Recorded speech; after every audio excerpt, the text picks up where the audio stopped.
In the dusty haze of a sweltering high noon, a battered stagecoach thundered across the plains, stirring up a cloud of sun-baked earth. Its single passenger, a young cowgirl clutching two tiny infants to her chest, knew that every turn of the wheels brought her closer to salvation or calamity. The thunder of hooves was more than just a warning of outlaws on her tail. It echoed her own racing heartbeat. She'd escaped an arranged marriage, gambling her life to protect her twins from a ruthless man who believed they belonged to him. Now cornered by fate and a desert that never forgives, she was determined to write her own story of freedom. Dust devils twirled across the barren plains outside of Dodge City, Kansas, leaving ghostly fingerprints in the scorching air. The year was 1883, and the frontier still rumbled with lawlessness and ambition. A wiry figure in tattered clothes named Hannah Annie West led a horse with trembling hands. She was not just leading the horse. She was leading herself away from the ashes of her former life. In her arms, wrapped in threadbare blankets, rested her newborn twins, two tiny bundles of warmth that were her lifelines to the future. Annie was born on the vast West Bar CC Ranch, a sprawling estate known for its prized cattle and cutthroat trade deals. She was the only daughter of Joseph West, a man whose ambitions outweighed his paternal love. Annie had grown up with dreams of competing in roping contests, breeding champion horses, and forging a name for herself. But as she blossomed into a woman, her father saw only an opportunity, an arranged marriage that would merge the West Bar C with the neighboring and even more powerful Jarrett Ranch owned by a man named Tobias Jarrett. Tobias was a wealthy rancher in his late 30s, hardened and ruthless, known to break men in business deals as easily as he broke wild Mustangs. When Joseph West promised Annie's hand to Tobias, he envisioned the largest cattle empire in Kansas, maybe beyond. Annie, however, envisioned a lifetime of captivity under the control of a man who saw her as another piece of property no different from a prized mare. When Annie discovered she was pregnant, she realized she had no choice but to escape. The situation was complicated by the fact that Tobias believed through the manipulations of Joseph West that the twins were his heirs, guaranteeing his grip on power. Annie herself knew the truth was much more complicated. She had planned her departure carefully, waiting until the darkest hour of night. With the help of an old stable hand named Buck, a loyal friend since childhood, she slipped out of the ranch house, her pregnant belly slowing her escape. The wind carried the distant howl of coyotes, and her heart hammered with terror. By sunrise, she was in a hideout near a winding creek deep in the southwestern prairies. It was there she bore her twins alone, with no midwife, no mother, no sympathetic eyes except for the flickering embers of a small campfire. Now those twins, one boy and one girl, slumbered in fitful peace. Annie was determined that no matter what the plains threw at her, she would protect them with everything she had. She was utterly alone in a savage land, but that was still better than living under Tobias Jarrett's iron fist. As she approached Dodge City, the wooden storefronts and rough-hewn saloons sprang up from the dusty road like a mirage of civilization. The rattling of a passing stagecoach offered a reminder. Traveling could be dangerous, especially for a single mother with twins. But the stagecoach also offered a whisper of hope. News traveled fast in towns like Dodge, and if Tobias or her father sent men after her, it wouldn't take long for word to spread. Annie needed money, a place to rest, and a plan. Little did she know, fate was already orchestrating her next move. Entering Dodge City was a baptism of noise and tension. The main street was lined with bustling saloons, such as the famous Long Branch Saloon, where gamblers and gunfighters from all over the West converged for a shot at fortune or a bullet in the back. Horses nickered and stomped till telegraph lines hummed in the breeze, and the smell of whiskey and smoke permeated the air. For Annie, each step onto the wooden walkway felt like stepping through the gates of an unholy carnival. She clutched the twins closer, trying to keep their small faces shielded from the dust. People threw curious glances her way. A ragged woman with a haunted look and newborn babies was not an everyday sight. In front of a modest boarding house, she paused. The sign read, "Rosie's Haven," a weathered but welcoming sight. After hitching her horse, she stepped inside. The landlady, Rosie Lambert, was a stout woman with kind eyes and an apron perpetually covered in flour. At first, Rosie eyed the newcomer warily. Annie's clothing, though well-made, was dirty and torn from her flight. But the moment Rosie saw the babies, her expression softened. "Goodness gracious," Rosie said, her voice gentle. "You poor thing. Come on in. We'll work out the details later. You look like you need a rest." Annie's relief was so profound, she felt tears threaten to spill over. The cramped space of the boarding house parlor smelled of freshly baked bread. She sat gingerly on a chair, fighting the exhaustion creeping up her spine. In halting words, she told Rosie a partial truth. She was fleeing an abusive arrangement, traveling alone. She needed a safe place for herself and her twins to recuperate before moving on. Rosie, accustomed to battered women and runaways, seeking respite in the rough frontier town, asked few questions. She disappeared into the kitchen, returning with a pot of stew and a promise to ready a room upstairs. That night, Annie barely slept. She was constantly jolted awake by nightmares. Visions of Tobias's men storming through the door, grabbing her children, leaving her powerless. Each time she gripped the twins tighter, checking their little chests for the reassuring rise and fall of breath. With dawn came an uneasy sense of determination. She had to move on. Dodge City was too large, too well-traveled, and too prone to rumor. If her father or Tobias was sending search parties, they would likely start here. Before breakfast had even settled in her stomach, Annie was already back on the street, glancing nervously over her shoulder at every sharp footstep. She needed supplies, powdered milk, fresh water, bandages, anything that could sustain the little family on the next leg of their journey. In a small mercantile shop, she found help in the form of a woman named Sarah Clemens.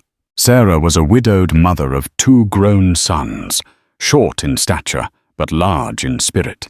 She was charmed by the sight of the twins and offered Annie a small discount on the supplies. In hushed tones, Annie explained she was traveling far, but not sure exactly where. Sarah gave her a gentle smile and a single piece of advice: go west. The Santa Fe Trail had once passed near Dodge City, but by now the railroads and new roads offered more direct routes. However, going west meant venturing into sparser country, less law and fewer questions. It also meant more freedom to hide if that was what she needed. That afternoon, Annie saddled her horse, the twins bundled securely in a makeshift sling across her chest and back. She left Dodge City without a backward glance, forging toward the horizon that shimmered under the relentless sun. Little did Annie know, eyes were already upon her. Back at the West Bar Sea Ranch, Joseph West paced the veranda. His face was a storm of fury as he read a telegram that had arrived earlier that morning. It bore a single line: "No sign of your daughter in Dodge. We'll keep looking. E." For days, Joseph had been dispatching riders and telegrams to every frontier town in Kansas.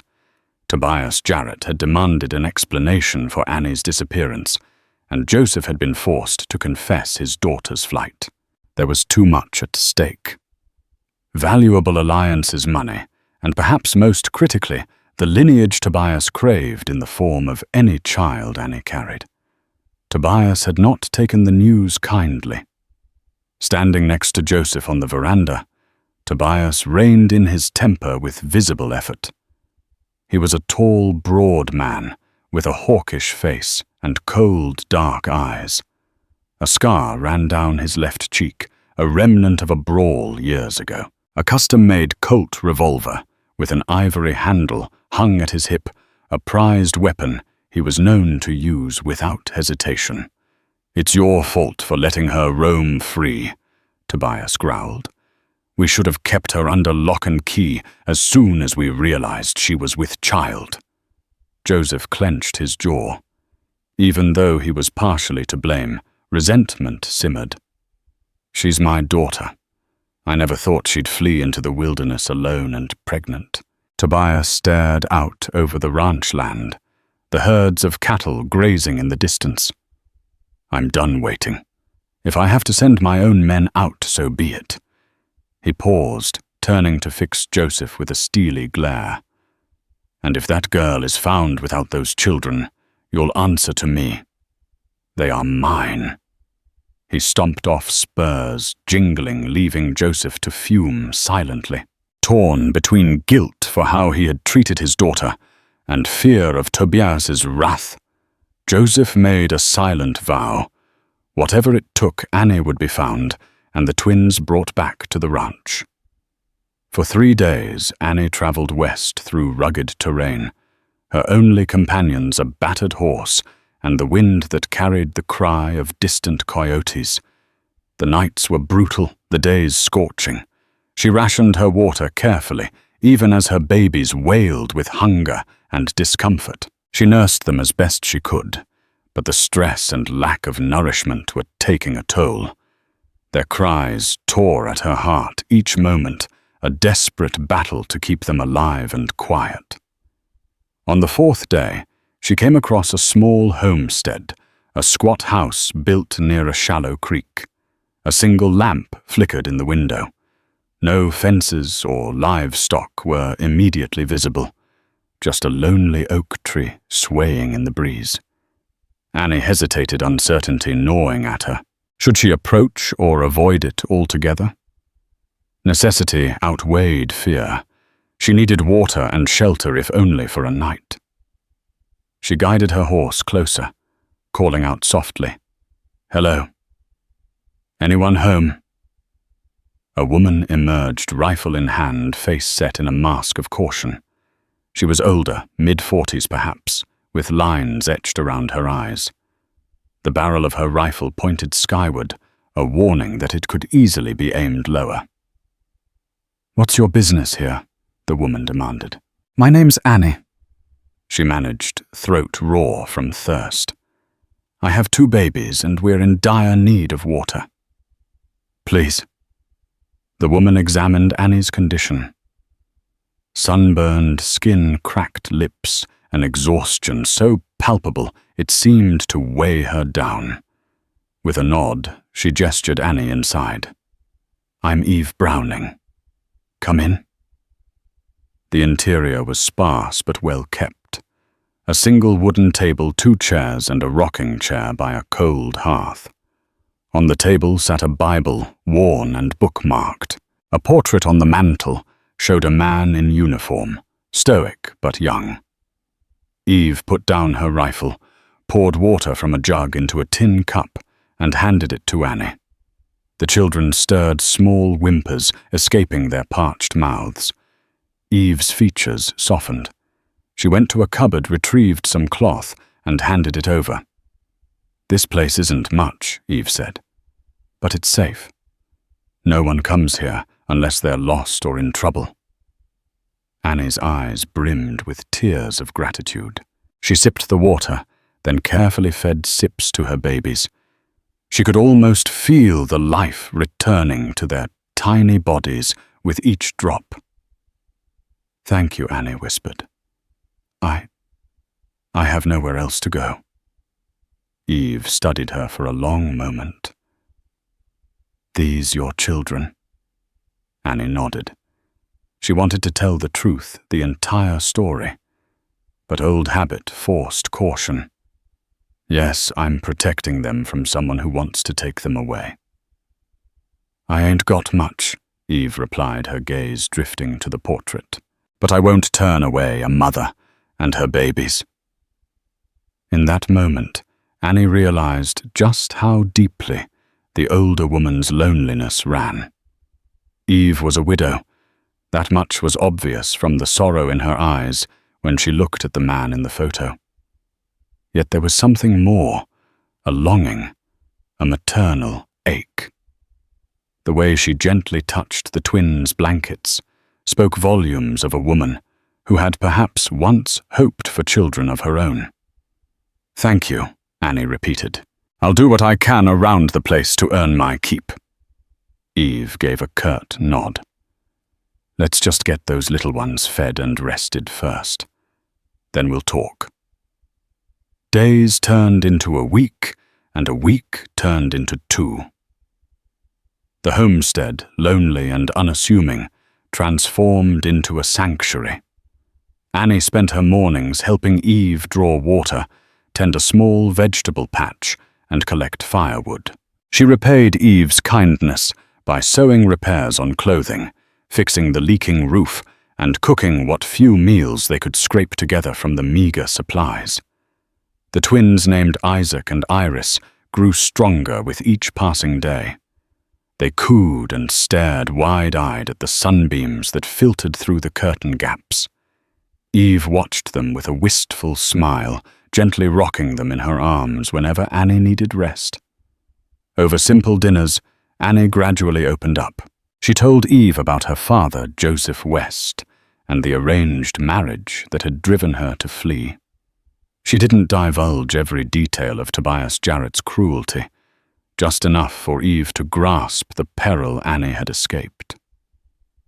Eve said little at first, focusing on the meal or gazing at the portrait on the mantel. Gradually, she shared her own story. She had married a traveling preacher named Daniel Browning when she was young. They had come west, with dreams of starting a community of faithful on the frontier. But the world was a harsh place. Daniel was killed in a raid by marauders who roamed the plains, leaving Eve alone in a half-built house. She tried for years to have a child, but fate refused her that comfort. In time, she built a makeshift life. She grew her own food, traded sporadically with passing wagons, and learned to rely on her rifle for protection. Loneliness was her only companion, until the day Annie stumbled onto her porch with 2 precious infants. The storms that occasionally rolled in from the west battered the roof and rattled the windows. But inside, a warm sense of camaraderie formed between Annie and Eve. Annie began to hope that maybe she could stay hidden and safe for longer than a fleeting moment. But somewhere in the back of her mind, the memory of Tobias's threatening gaze remained. She knew he wouldn't stop searching, and her father guilt laced her thoughts whenever she remembered him. She both hated and pitied him for putting her in this impossible situation. Then came the first sign of trouble. One crisp morning, while the dew was still fresh on the grass, Annie and Eve were outside gathering firewood. The twins slept peacefully in a cradle near the window inside the house. Suddenly, the distant thunder of galloping horses echoed across the plain. Eve's face went pale. "We don't get many visitors," she whispered. She handed Annie her rifle. "Go inside, bar the door."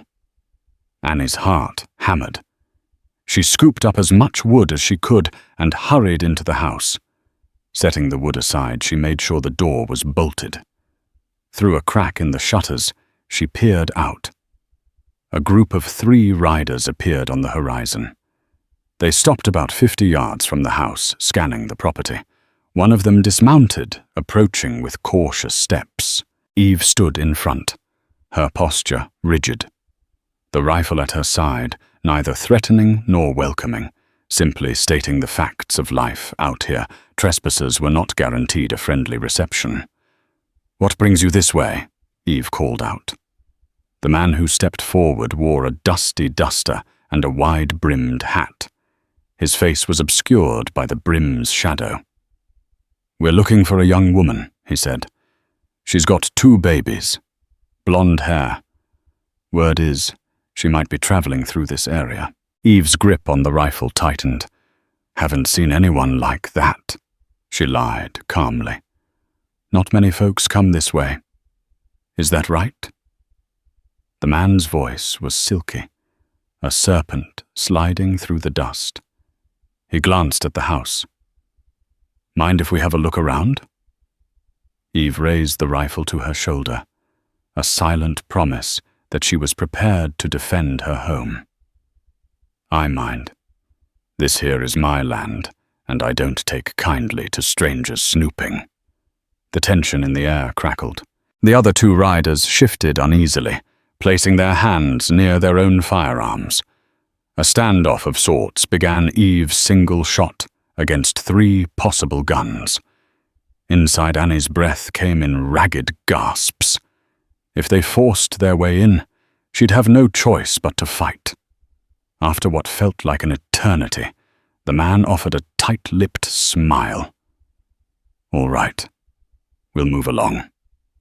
But if you do see a woman with twins, you be sure to let us know. She's in a world of trouble. Best not to get involved."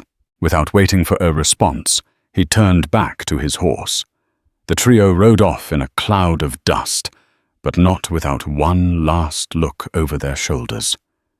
Eve didn't lower her rifle until they were just specks on the horizon. Annie emerged, clutching the twins' tears threatening to spill. "They're close," she rasped. "Tobias must have men everywhere." Eve nodded solemnly. "They'll be back or send others. We need to be prepared, maybe move on if we have to." Annie's mind spun the familiar fear spiking. The sanctuary was compromised. How could she keep her babies safe? That evening, the household was silent. Each occupant wrapped in their own contemplations. The only sounds were the crackle of the fireplace and the soft cooing of Isaac and Iris. Annie found Eve at the dining table, the older woman staring at the flickering shadows dancing on the walls. Annie approached hesitantly. "I'm sorry," she began. "I brought trouble here. I should probably leave." Eve shook her head. "Where would you go?" "The frontier town. They'll find you on the roads or in the settlements." Annie sank into a chair, the weight of her predicament pressing down on her. "I don't know. Maybe I can hide deeper in the wilderness until the children are older." Eve fixed her with a stern gaze. "You won't survive out there alone. Not with 2 infants. You need help. And if you go, I'll be alone again." She paused, softening. "I'm not letting you walk into danger. We'll figure something out together." For a moment, the room was silent except for the popping logs in the fireplace. Annie realized she felt grateful, truly deeply grateful to have found Eve, who'd shown more compassion than her own father. "We need to make it appear as though we aren't here. Or at least that we're not the ones they're looking for," Annie said thoughtfully. "If Tobias's men come back and find a mother with twins, that's it. They'll take the children, kill me for running." Eve exhaled, glancing around. "I've got an idea. It's risky but might buy us some time. We could disappear, make it look like we left in a hurry. We'll hide in the root cellar when they come snooping again." Annie frowned. "And then what? We can't hide forever." Eve's lips pursed. "No, we can't. But maybe we can mislead them. Let them think you continued west. I know a trail that leads straight to the foothills a day's ride from here. If they believe you headed that way, they might chase after a ghost." Annie nodded slowly. It was a plan not foolproof, but better than waiting for men with guns to storm the house. We'll prepare tomorrow, she decided, a spark of determination igniting in her chest. The next morning, Annie and Eve worked like fugitives in their own home. They packed provisions in sacks, stashed them in the root cellar. They left a few personal items scattered in a haphazard manner around the living room, as though someone had rummaged through them. Annie even left her old boots by the door footprints, trailing out into the distance, a false trail that led westward. Eve hammered a few boards haphazardly across the windows, leaving them slightly ajar so they could still see out. She scrawled a note on the door. "Gone for supplies, be back soon," to confuse any intruders. Inside the root cellar, they set up a makeshift living area. Blankets, a lantern, a supply of food and water, and a few books to pass the time. It was cramped and damp, the earthen smell filling their lungs, but it was safer than waiting on the surface. Over the next few days, tension hung in the air. They took turns keeping watch from the narrow slits in the cellar's hidden door, scanning the horizon for riders. Every time the wind rustled the trees, Annie's pulse quickened. Finally, on the 5th day of their vigil, their caution proved warranted. A group of riders appeared this time, 6 strong. They approached just as the sun dipped below the horizon. Through the narrow gaps, Annie watched them dismount. Their leader looked suspiciously like the man who had come before. The riders fanned out, circling the homestead. From below, Annie and Eve listened to the thuds and crashes as the men broke down the door and rummaged through the house. Cabinets were flung open, furniture overturned. One rider exclaimed, "No one's here." "Looks like they cleared out."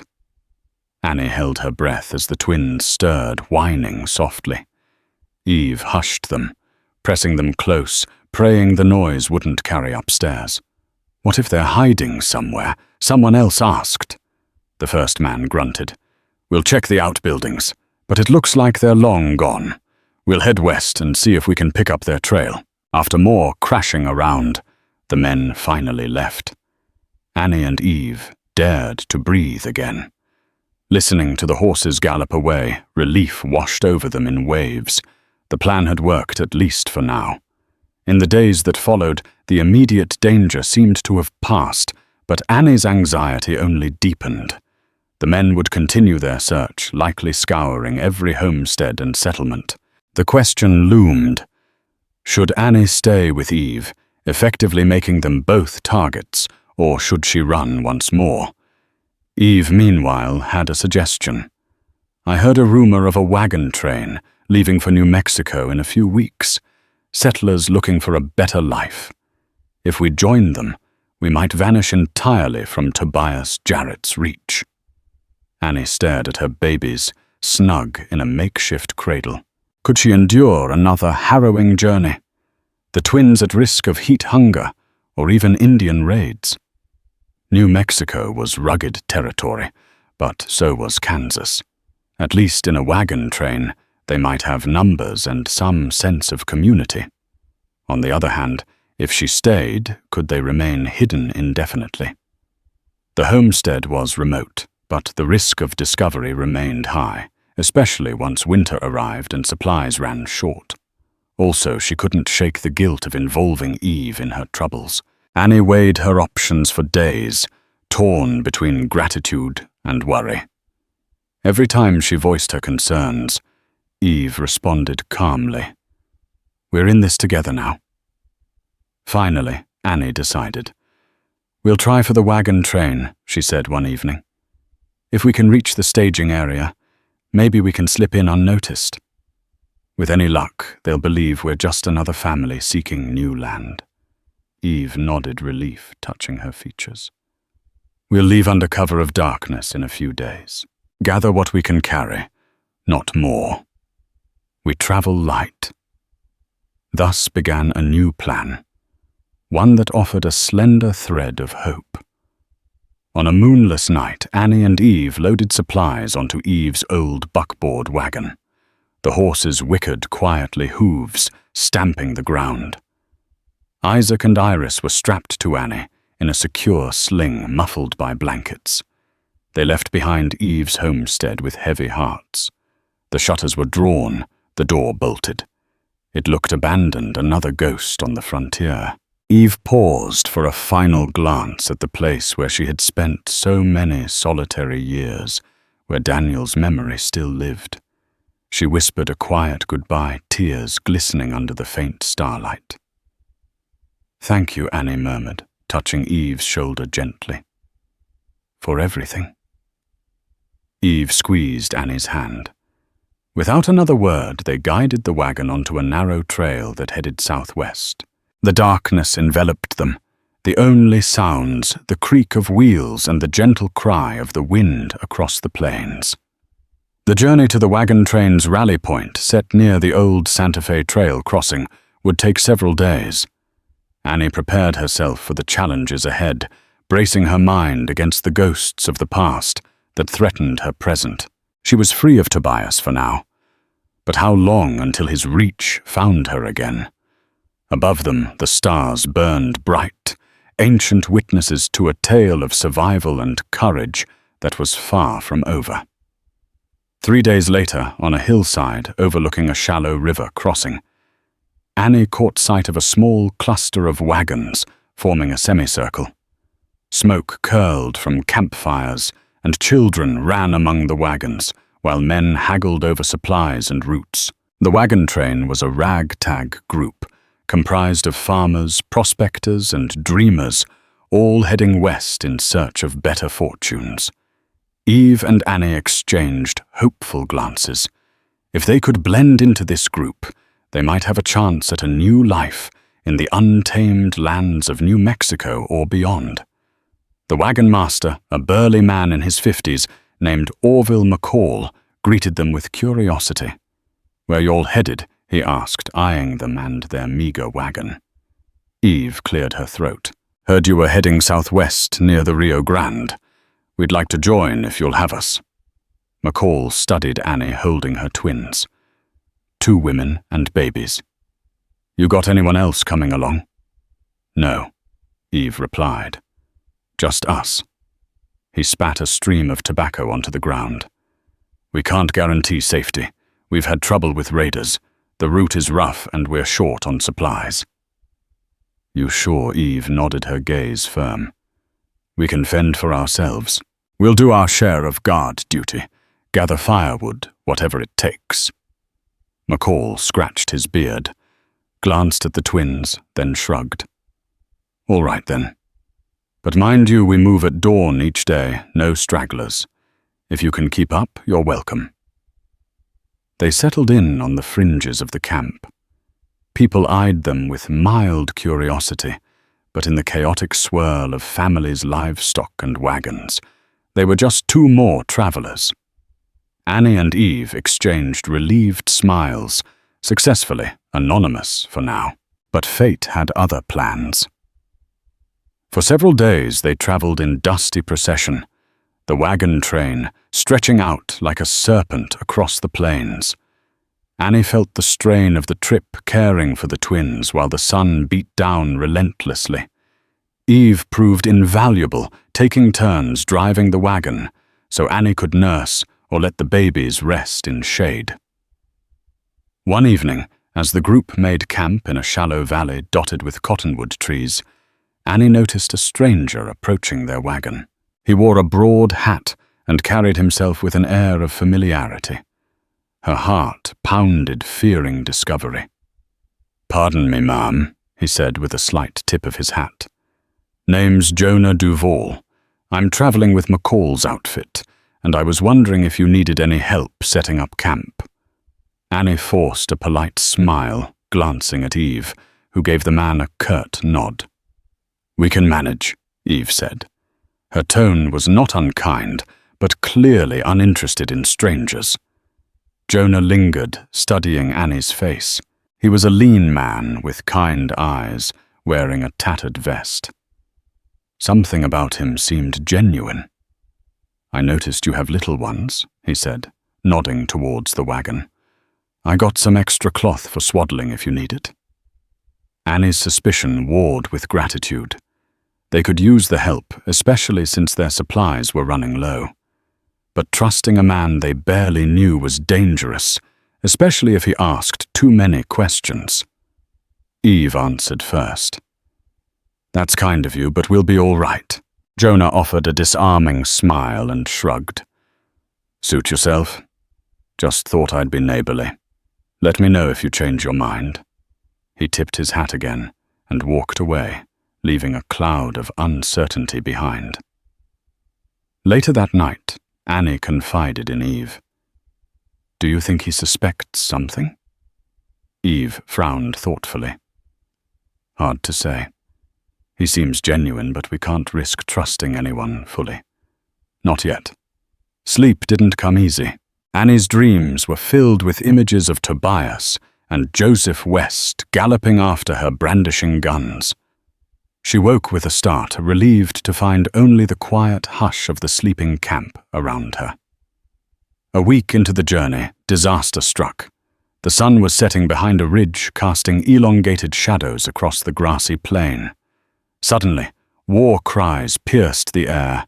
A band of marauders, possibly outlaws masquerading as native raiders or renegade buffalo hunters, no one could tell. Chaos erupted as riders descended on the wagon train, firing shots and slashing at anything in their path. McCall's men rushed to form a defensive circle with the wagons, but confusion and fear reigned. Horses screamed, women and children scrambled for safety. Eve grabbed her rifle, handing Annie a smaller revolver. "Stay low. Protect the twins," Eve commanded. Gunshots cracked through the air. Annie crouched behind a wagon wheel, her heart pounding like a drum. She could hear the terrified cries of others as the raiders streaked through camp, grabbing valuables and shooting at anyone who resisted. Amid the frenzy, Annie saw Jonah Duvall leap onto a fallen man's horse, brandishing a pistol. He rode straight into the fray, forcing a raider away from a mother and her screaming child. Despite her earlier suspicions, Annie felt a surge of relief. He was defending the camp, risking his life for strangers. Eve fired a well-aimed shot, knocking a raider off his horse. 2 more turned in her direction. Annie, trembling, raised the revolver. She had learned the basics of shooting back on the ranch, but fear made her hands shake. She squeezed the trigger, the recoil jolting her. She missed, but the shot spooked the rider who swerved away. Within minutes, the marauders realized the settlers were not easy pickings. Under heavy fire, they retreated as quickly as they'd arrived, disappearing into the growing darkness. The entire raid might have lasted 15 minutes, but it felt like an eternity. When the dust settled, the wagon train was a scene of grim reality. Several people lay injured, some mortally so. Wagons were damaged, supplies scattered. Horses were missing. McCall and his lieutenants did what they could to treat the wounded and account for the dead. Annie and Eve emerged from hiding the twins miraculously unharmed. Jonah staggered by blood soaking his shirt sleeve. Annie reached out to steady him. "You're hurt," she said, concern overriding her caution. He grimaced. "Just a graze." Some folks got it worse. Despite the pain, Jonah continued to help the wounded. Annie found herself thinking that for all her fear of men, Jonah had proven he was not the same breed as Tobias or Joseph West. For the first time in months, she allowed a sliver of trust to take root. Over the next few days, the wagon train limped onward, battered but not broken. Eve worked tirelessly rationing supplies and aiding the injured. Annie nursed the twins and tended to smaller tasks, haunted by the images of the raid. Jonah's injury was severe enough to require care. Late one night, as Annie checked his bandage, he turned his weary eyes to her. "Thank you," he muttered. "My wife used to say I was too stubborn to die, but it's nice to have someone around to make sure of it." Annie's hands stilled. Your wife? Jonah nodded, pain flickering across his features that had nothing to do with his wound. She died last year. Fever took her while we were traveling. I was going to settle in Colorado, but after she passed, I just kept roaming. Something in his voice resonated with Annie's own sense of loss and displacement. Before she could stop herself, she asked, "Doesn't it get lonely?" He laughed, a dry, humorless sound. Lonelier than a rattlesnake in winter. Then he studied her face. What about you? Where's your husband? Annie's throat constricted. She glanced away, swallowing a lie. But the compassion in Jonah's gaze tempted her toward honesty. I don't have a husband, she finally said. My children's father is a dangerous man. I had to run. Jonah absorbed her words, an understanding sadness in his eyes. I see. Well, if you ever need any help. He left the sentence hanging a gentle offer, not a demand. Moved. Annie nodded silently. The weight of her secret pressed upon her, but sharing a fraction of it felt oddly liberating. Despite the camaraderie forged by adversity, Annie remained vigilant. Yet tensions within the wagon train ran high. Some families blamed McCall's leadership for the raid, others worried about the next one. McCall did his best to calm everyone, promising they would soon reach a safer stretch of territory. One quiet afternoon, while the group halted near a shallow creek to water the animals, Annie cradled Isaac and Iris by the wagon. Jonah sat nearby, whittling a small piece of wood into a toy horse for a child who had lost hers in the raid. Suddenly a stern voice called out, "You there?" Wait a minute. Annie looked up to see a tall stranger with a sun-scorched face approaching. He wore a worn badge, a star pinned crookedly to his vest. Name's Lyle Benning, he said, scanning her from head to toe, lingering on the babies. I'm a deputy from near Dodge. My partner and I joined the train after the raid.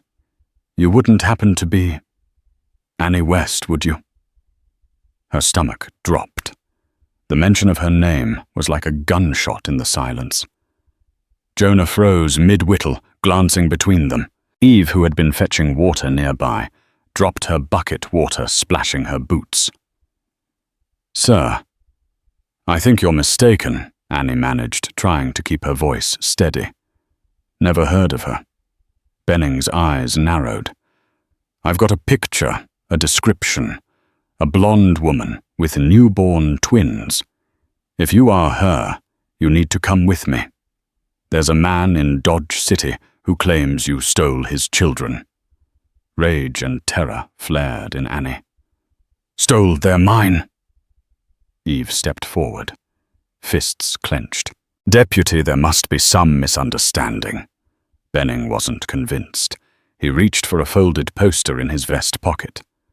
Unfolding it, he revealed a crude charcoal likeness of Annie, a big "wanted" scrawled above it. The text alleged she had abducted 2 infants belonging to Mr. Tobias Jarrett. A reward was offered. Murmurs spread among the onlookers. Jonah stood protectively, his jaw tightening. This woman is running from an abusive man, he said. I don't know who's paying you, but you might not be on the right side of the law here. Benning scoffed. Law is law. She's accused of kidnapping. I aim to bring her back to Dodge to answer for it. Everything seemed to slow. Annie's mind churned, searching for an escape route. If she was taken back, Tobias would claim the twins, and she'd be lucky if she lived to see another day. Please, she whispered, holding her children close. They're my babies. I didn't kidnap them. Benning shrugged. You can tell that to the judge. Come on now. He reached out to grab her arm. Jonah's hand shot out, gripping Benning's wrist. You so much as lay a hand on her, and you'll answer to me, he growled. Benning's partner, a stoic man with a rifle, stepped in, leveling it at Jonah's chest. Panic flared through the camp. Everyone froze, waiting to see who would break the tension first. Eve let out a sharp whistle, drawing attention. "We're not having any gunplay here," she snapped. "Deputy, you say the law wants her in Dodge City, but you're no judge. Let's talk this over with McCall. He decides if we let you take her, or if you go on your way." Benning glared, but his partner lowered the rifle a fraction. Reluctantly, they led the group to McCall's wagon. The wagon master, still bearing bruises from the raid, rubbed his temples in frustration as Benning explained the situation. "She's wanted for kidnapping McCall." Benning repeated, "We're taking her back to Dodge City. There's a sizable reward for her capture. Don't you want to do what's right?"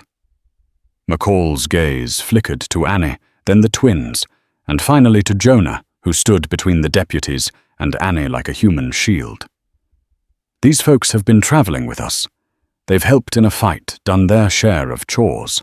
I don't know the whole truth, but I'm not handing anyone over for money," McCall said gruffly. Benning clenched his fists. "You're interfering with lawful business. I can arrest you for that." McCall shrugged. "Try it. You're outnumbered. We got men here who have no love for bounty hunters." Benning sputtered indignantly. "I'm no bounty hunter. I'm a deputy or not," McCall shot back. "You can't strong-arm us. This wagon train is heading out tomorrow, and we don't have time for vigilante justice." The argument escalated, other travelers chiming in with their opinions. Tensions rose so high that it seemed a bloodbath could erupt at any moment. Annie stood, trembling, tears on her lashes, as she realized these strangers were defending her. Eventually, Benning's partner pulled him aside, muttering something that made him cool down. The pair exchanged a knowing glance and stepped back. "All right," Benning said, voice tight. "We won't force the issue here. But the wanted posters have gone out.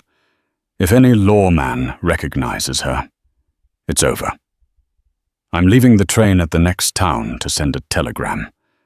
When that's done, it's only a matter of time before someone comes for her." With that, the deputies turned and rode away from the group, trailing bitterness in their wake. Annie sagged with relief, but their parting words clung to her like a funeral shroud. Her time was running out. That evening, McCall approached Annie and Eve. "You two are bringing a heap of trouble with you," he said bluntly. "I sympathize, but my priority is the safety of this train. The next town is about 3 days' ride. After that, we're heading deep into territory where the law is scarce. You'll likely be safe from bounty hunters, but I can't guarantee outlaws won't get you. It's up to you to decide if you go on or stay behind."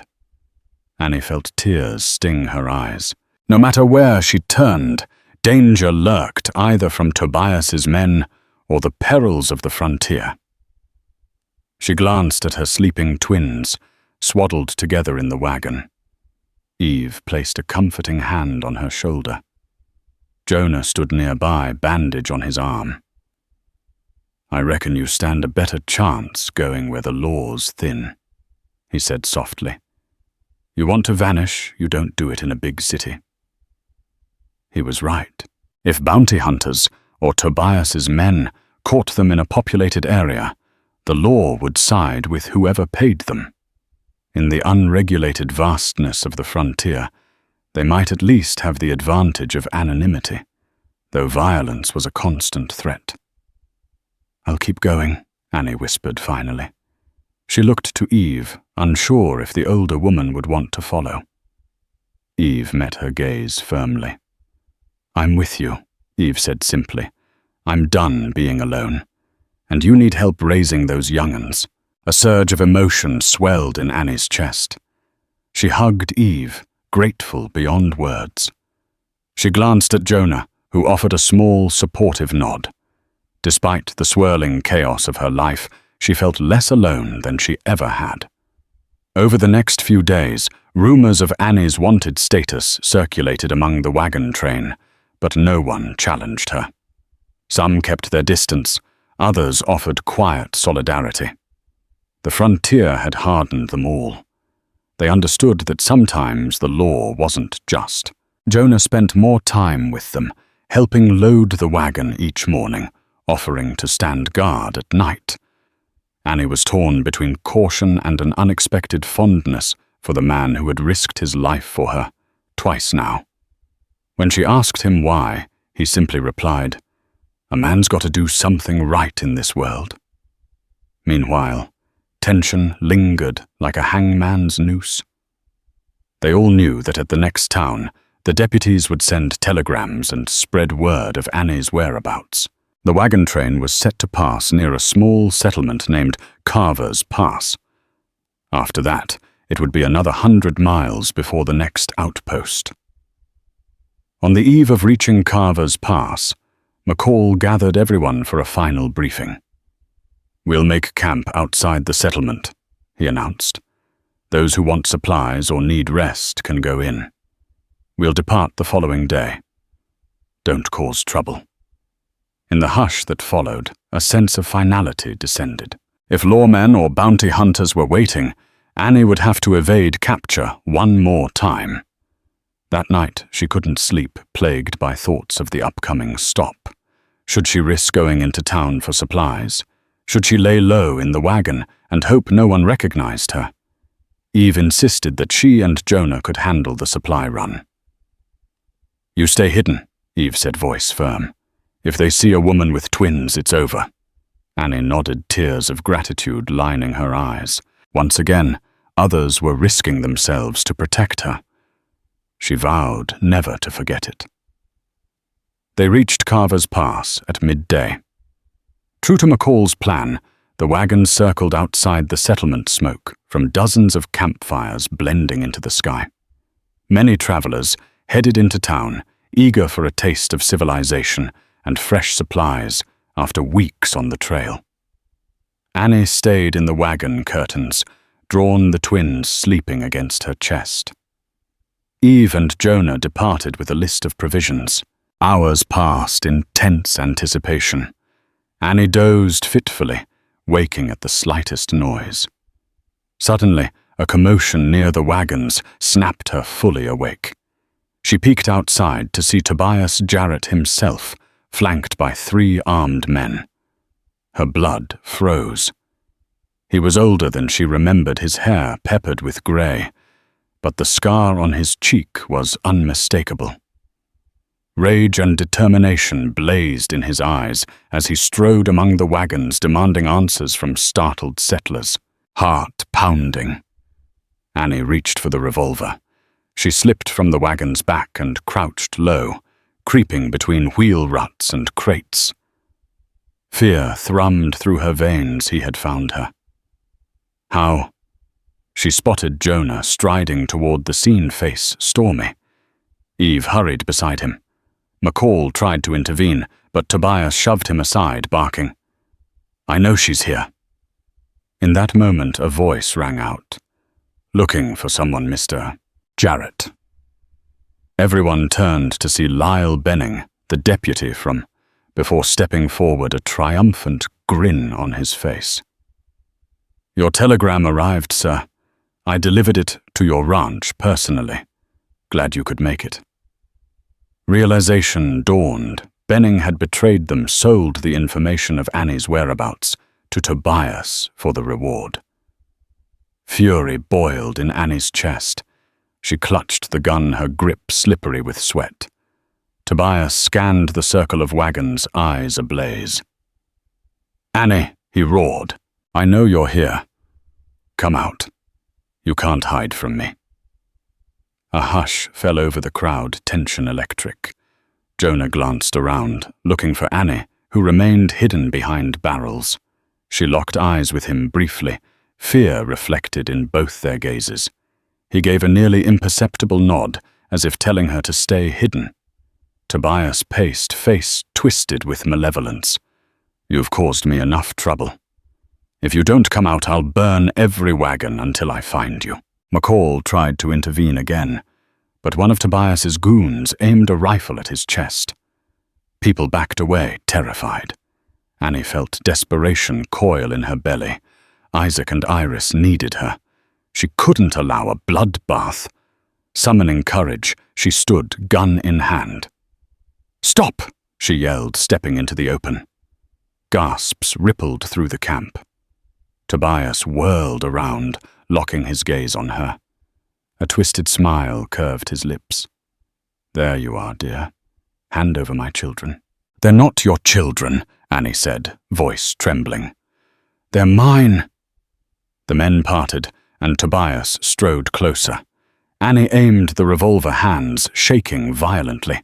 She saw in his eyes the cruelty that had haunted her nightmares. "You won't shoot me," he sneered. "You don't have the nerve." Time seemed to slow. The crowd watched helpless. Jonah inched closer, but one of Tobias's goons swung a rifle butt at him. He dodged, but the message was clear. "Stay back or die." Annie's eyes flickered to the twins, safely hidden behind the wagon. Then she felt Eve appear at her side, shotgun raised. "Don't you take another step." Eve warned Tobias, her voice like steel. Tobias laughed, the sound sending shivers down Annie's spine. "I'll kill you both and take those brats." A shot rang out. A single shot cracked through the air Jonah had fired, dropping one of Tobias's men before he could strike. Chaos exploded. Eve raised her shotgun, blasting another attacker while Annie ducked and returned fire, heart pounding. Tobias tackled Jonah, wresting the pistol from his grip and pressing it to his chest. Annie screamed, aiming despite shaking hands. Her shot hit Tobias in the shoulder, sending him sprawling. But before she could breathe, Benning raised his rifle at her. Another shot rang out. McCall had fired, felling Benning with grim resolve. "No bounty's worth this," he spat. Wounded and scrambling, Tobias tried to flee, but Annie disarmed him. Gun now pointed at his heart. He sneered, daring her to pull the trigger. Jonah's hand touched her shoulder. "You're free now. Don't lose yourself." Annie lowered the weapon. McCall ordered 2 men to bind Tobias. "We'll turn him over to the army. Let the law hang him." Silence fell over the battered camp. Annie stood Isaac and Iris, clutched tight Eve and Jonah, flanking her. The nightmare was over for now. And though Tobias's threat still echoed, Annie had finally faced him down. Her children were safe, and she'd proven she was stronger than fear. The wagon train rolled onward, leaving behind the chaos of Carver's Pass. Tobias Jarrett, shackled and seething, would soon face justice. Benning was dead, his betrayal silenced by his own greed. Annie, at last free, cradled her twins as they giggled in the soft light of dawn. Beside her stood Eve, no longer a stranger, but a guardian angel forged through fire. Jonah's quiet strength and growing affection offered something new, a glimmer of peace. Though the path ahead was uncertain, the fear that once ruled Annie's life had given way to hope. The Rio Grande Valley loomed on the horizon, promising a place to start over. Whether they settled or roamed again, Annie knew one thing: they were a family now. And when the time came, she'd tell Isaac and Iris everything: how they escaped tyranny, survived the wild, and found love in the most unlikely places. A new dawn was rising. Thank you for sharing in this tumultuous tale of resilience and redemption out on the wild frontier. We witnessed how Annie, with twins in her arms, escaped an arranged marriage, only to discover the unwavering kindness of a widow who had lost much but still opened her home and heart. Their journey reminded us that family can be forged in the unlikeliest of places, and freedom is worth the greatest risk. If this story gripped your heart, warmed your soul, and made you root for Annie and her twins against all odds. Please show your support by liking this video, sharing it with fellow lovers of Wild West adventures, and subscribing to our channel.